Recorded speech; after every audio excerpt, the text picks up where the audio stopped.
नमस्कार दोस्तों, स्वागत है आपका अपने YouTube channel Patel sir UP पर। आज दोस्तों है 10 अक्टूबर 2023। दैनिक समसामयिकी में हम लोग फूल पत्ती वाली क्लास का रिवीजन करेंगे। दोस्तों इससे पहले की क्लास जो आपकी नहीं हुई है 7, 8 और 9 की, तो दोस्तों तबीयत ख़राब थी इसलिए क्लास आपकी नहीं हो पाई थी। उसके लिए हम क्षमा चाहते हैं, लेकिन आज से जो है आपकी क्लासेज जो हैं वो शायद रेगुलर होने लगेंगी। आइए शुरुआत करते हैं आज के पहले क्वेश्चन से। जो हमारा पहला क्वेश्चन है, हाल ही में स्पेक्स 2030 पहल जो है वो किसने प्रारंभ की? तो यह पहल प्रारंभ करने वाली संस्थान है WHO यानी कि विश्व स्वास्थ्य संगठन, जिसकी स्थापना होती है 7 अप्रैल 1948 को। इसका मुख्यालय जो है वो जिनेवा स्विट्जरलैंड में स्थित है। अगर बात की जाए WHO के हेड की, तो डॉक्टर टेड्रोस जो है वो WHO के हेड हैं।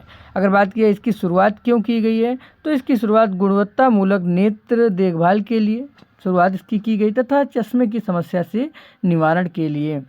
आते हैं अगले पॉइंट पे। अगला हमारा पॉइंट है, WHO ने किस देश को ट्रैकोमा मुक्त घोषित किया था? तो वो किया था किसको? इराक को।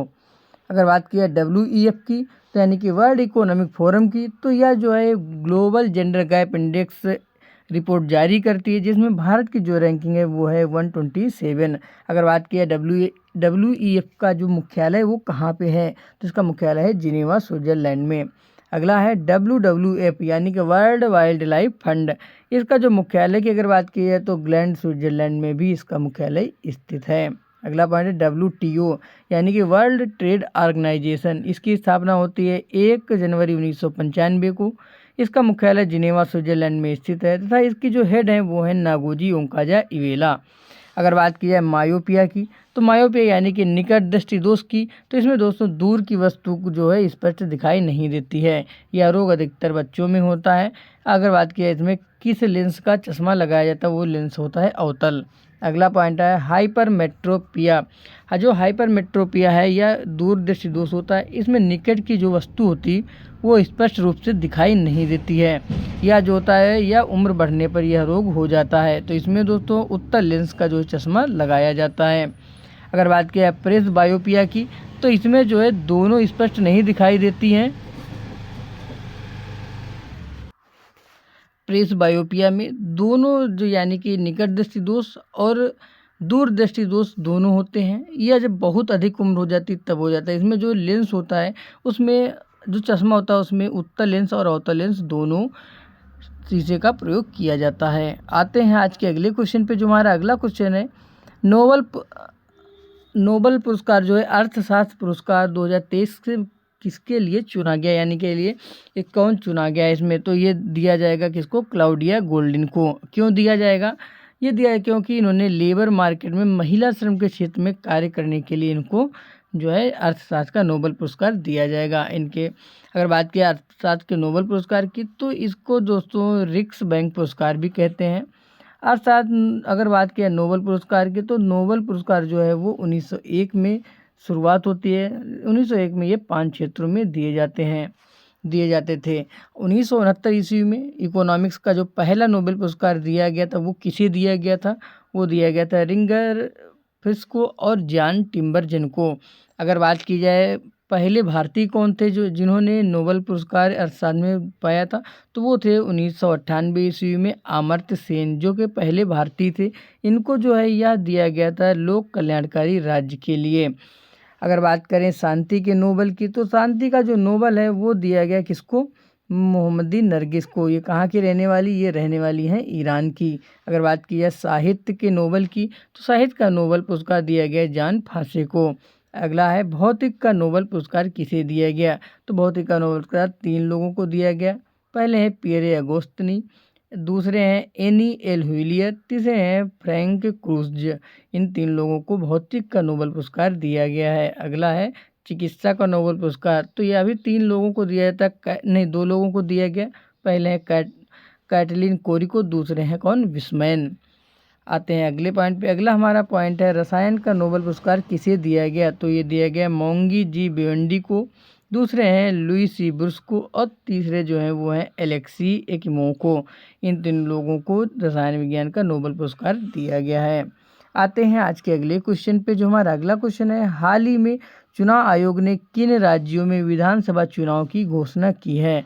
तो दोस्तों वो टोटल राज्य हैं 5। पहला है राजस्थान, दूसरा है मध्य प्रदेश, तीसरा है मिजोरम, चौथा छत्तीसगढ़, पांचवा है तेलंगाना।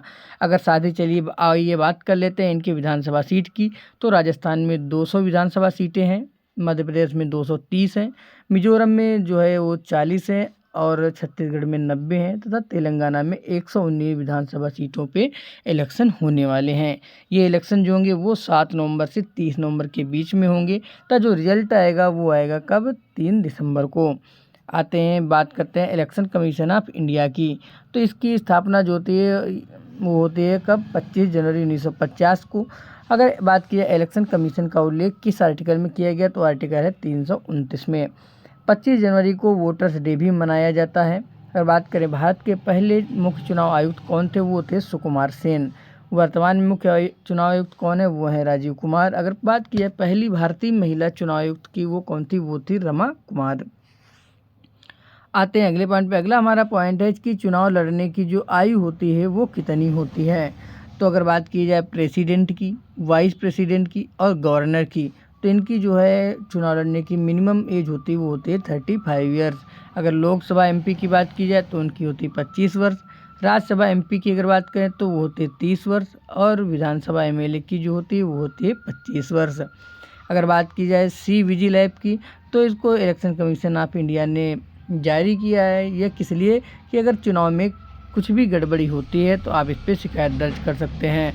शिकायत दर्ज करने के बाद आपको जो है 100 मिनट में इसका समाधान मिल जाएगा। आते हैं आज के अगले क्वेश्चन पे। जो हमारा अगला क्वेश्चन है, हाल ही में भारतीय नौसेना ने मानवीय सहायता और आपदा राहत अभ्यास चक्रवात कहाँ प्रारंभ किया है? तो यह प्रारंभ किया गया कहाँ पे? गोवा में। गोवा की कब स्थापना होती? गोवा राज्य जो है 1987 में पूर्ण राज्य का दर्जा प्राप्त करता है। अगर बात की जाए चक्रवात की, तो चक्रवात का जो केंद्र होता है उसमें कौन सा वायुदाब होता है? तो केंद्र में होता है निम्न वायुदाब।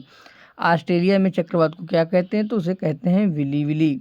अगला पॉइंट है, कैरेबियन सागर में जो चक्रवात आते हैं उनका क्या नाम दिया जाता है? नाम होता है उनका हरिकेन।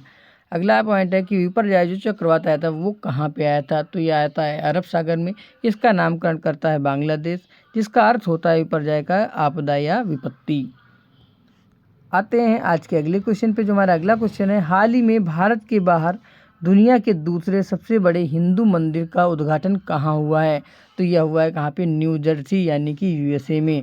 यह मंदिर जो किसका है? तो दोस्तों यह मंदिर जो है वो है स्वामी नारायण मंदिर। अगर बात की जाए कि पहला जो है दुनिया का सबसे बड़ा मंदिर कहाँ पे था, वो है ओंकोर वाट का मंदिर, जो कहाँ पे? यह है कंबोडिया में। अगर बात की जाए यह किस भगवान को समर्पित है, तो वहाँ पे भगवान विष्णु को समर्पित है। इसको किसने बनवाया था? इसको सूर्यवर्मन सेकेंड ने बनाया था, जो खामेर साम्राज्य से संबंध रखते थे। अगला पॉइंट है, हिंदू फोबिया के विरोध में बिल पास करने वाला यूएसए का पहला प्रांत कौन सा है? तो वो प्रांत है जॉर्जिया। आते हैं आज के अगले क्वेश्चन पे। जो हमारा अगला क्वेश्चन है, हाल ही में किस राज्य के काजू को जीआई टैग मिला है? तो मिला है गोवा राज्य को। अगर बात की जाए बसोहली पेंटिंग की, तो यह है जम्मू कश्मीर। पश्मीना क्राफ्ट, पश्मीना अगर साल की जाए तो वो भी जम्मू कश्मीर है। अगर बात की जाए बसोहली पश्मीना क्राफ्ट की, तो यह भी जीआई टैग जम्मू कश्मीर को मिला है। अगला पॉइंट है कि चरपी पनीर है, इसका जीआई टैग किसे दिया गया? तो यह दिया गया अरुणाचल प्रदेश को। यह पनीर जो है वो याक के दूध से बनती है। अगला पॉइंट है, दार्जिलिंग की चाय का जीआई टैग किसे दिया गया? तो यह दिया जाता है तमिलनाडु राज्य को। यह सन 2004 में जो है भारत का पहला जीआई टैग दार्जिलिंग की चाय को दिया गया था।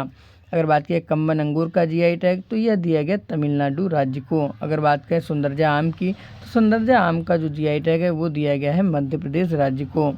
आते हैं आज के अगले क्वेश्चन पे। जो हमारा अगला क्वेश्चन है, 16वीं कृषि विज्ञान कांग्रेस का जो आयोजन हुआ है वो कहाँ किया जाएगा?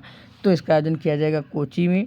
अगर बात किया कब होगा, तो इसका आयोजन होगा 10 अक्टूबर से 13 अक्टूबर के बीच में। अगर बात किया उद्घाटन कौन करने वाला है, तो यहाँ पे उद्घाटन करेंगे पुरुषोत्तम रूपाला जी, जो कौन है? वो है पशुपालन मंत्री।